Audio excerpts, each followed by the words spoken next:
resaka décision politika no matetika te hiditra am'izay fahefana nomeny lalàna ny androm-panjakana anankiray tika zay no amafisinay tamin'zareo teo mba tsy hidiran'izay politika zay ary ny zavatra miteneninay tamin'ny senia de mazava tsara iny fanapahan-kevitra izay nataon'zareo tamin'ny élection présidentielle zay tsy nanekika candidat fa nandraisan'ny rehetra anjara iny ihany koa no tokony mbo entin'zareo satria nomeny lalàna averiko nomeny lalàna fahefana ny fahaleovatenany seni izany ary zay indrindra no tokony hijoroany seni de zay no amafisinay na zahay tonga eto politika le izy satria ianareo zao mahafantatra ianareo mpanao gazety ianareo vahoaka eto Antananarivo mahafantatra fa miezaka mihitsy izahay avy aty amin'ny fanoerana mba hisiny ho fifidianana eo miezaka koa izahay ary mitandrina tahaka ny anak'Andriamaso tena mandeha eny ambonin'ny atody mihitsy ny ara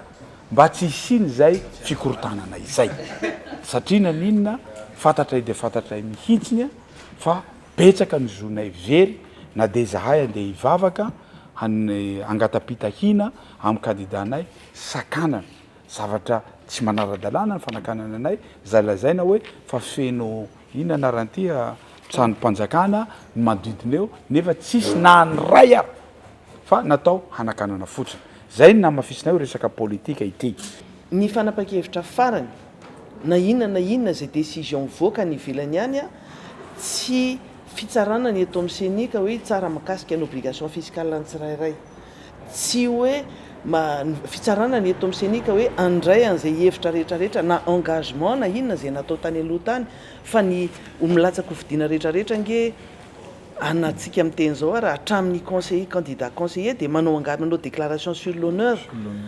manao engagement tsirairay individuel daholo hoe anaraka sy ny sisa rehetrarehetra hoe milaza fa teny hoe mandony hetra rehetrarehetra fa raha ohatra ka hiditra mipitsopitso resaka teknika tsika makasika ny tsy mara-dalàna ny etra zay takina amin'ny président Ravalomanina hoe ananatrosa izy dia président Ravalomanina manatrosa be lavitra noho ny fanjakana aminy 1461 milliards notrosany ananany amin'ny fanjakana zay tsy naloatra amin'izao trosa efa nanomboka tamin'ny 7 zany ka hatramintsika miteny zao ny takimy fanjakana de 125 milliards d'ariary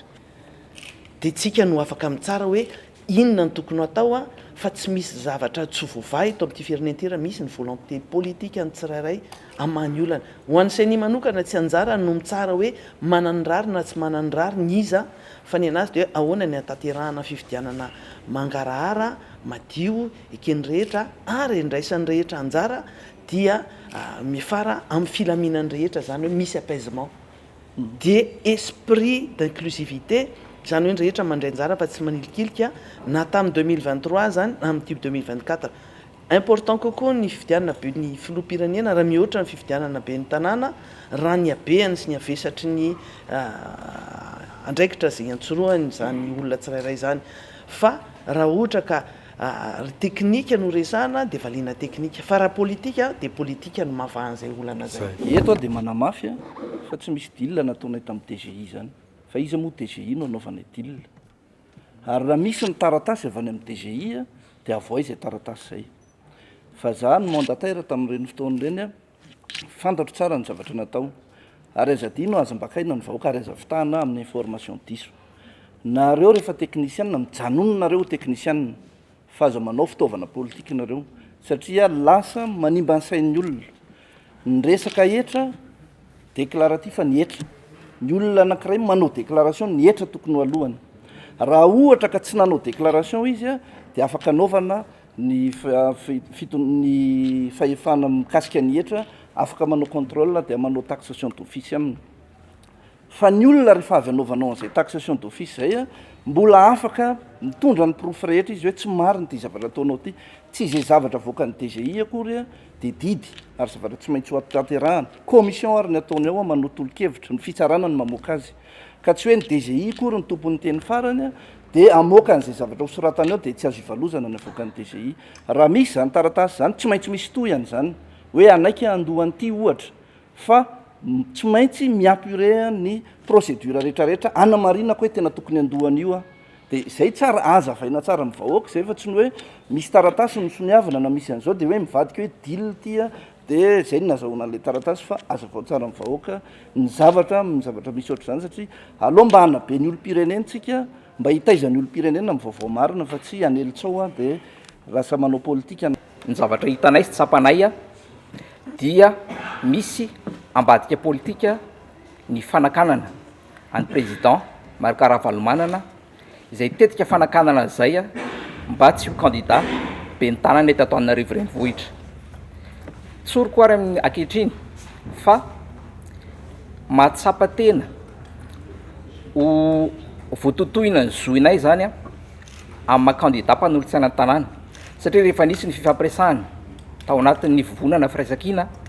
i raha mahita re raha mahalala farany vokatra azy teto Antananarivo renivohitra aloha de raha tsika mahita fa ny timany mbola matanjaka. Rehefa nangataka tsodrano taminay président Marc Ravalomanana irotsika amin'ny anaran'ny tim de ny fanaiky sy ny fandamina izay tao anatin'ny firaisan-kina fa de izy no toananay ary ho atolotra ho candidat be ny tanàna eto Antananarivo renivohitra. Ekena mety mba samy manana ambition tsirairay, mety misy aminay ireo na ao anatin'ny vovona firaisan-kina na ao anatin'ny mpanolotsaina ny tanàna mieritreritra ho be ny tanàna fa izao Antananarivo renivohitra no jerena, le renivohitra Madagasikara no jerevantsika zao ve sisany efa ran'le renivohitra ka raha mbola misy ray aman-dreny vonona hijoro satria hoy isika malagasy hoe ny fanetretenan'ny faka no mampijaolajoala sy mampijoro hazo ka dia aminay fanetretena no noraisiny. Eo ny fandrabirabiana, eo ny fanabadibadiana hoe ianao ve loha-pirenena de hivarina ho be ny tanàna kanefa rehefa mbola vonona izy mijoro a de manohana izahay eto ry izahay reo izahay reo mijoro 720 ny isanay a candidat ho mpanolotsaina ny tanàna de mbola manambara amin'ny fomba ofisialy a fa Andriamatoa Marc Ravalomanana ihany aloha ny fantatray fa candidat be ny tanàna avy aty amin'ny fanoherana tsy mitady korotana izahay ary na de teo azany karazana fanakatsakanana rehetra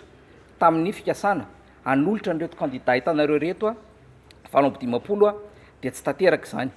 somary manararoatra kely zany izahay eto manambara fa ireo izay 720 menada vonona ho candidat iray lisitra amin'ny filoha Marc Ravalomanana no candidat be ny tanàna na Antananarivo renivohitra. Ampanetretena tompoko ny ilazany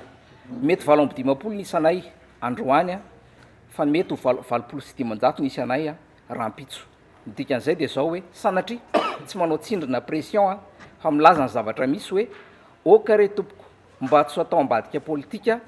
ny sanatrin'izany ho fanakatsakanana an'ilay candidat avy aty amin'ny fanoherana ary mbola miantso ihany koa ny avy aty amin'ny fanoherana rehetra raha Antananarivo ndresahana andao hifanometanana andao a hitambatra fa tsy mahatsara atsika ny fizarazarana zany sanatria ny mety hoe vatony avy aty amin'ny fanoherana ka izay nga mareo tompoko ny teny avy aty aminay a solotena anreto a mpanolotsaina ny tanàna miray lisitra amin'ny candidat ho be ny tanàna eto Antananarivo Andriamatoa Marc Ravalomanana.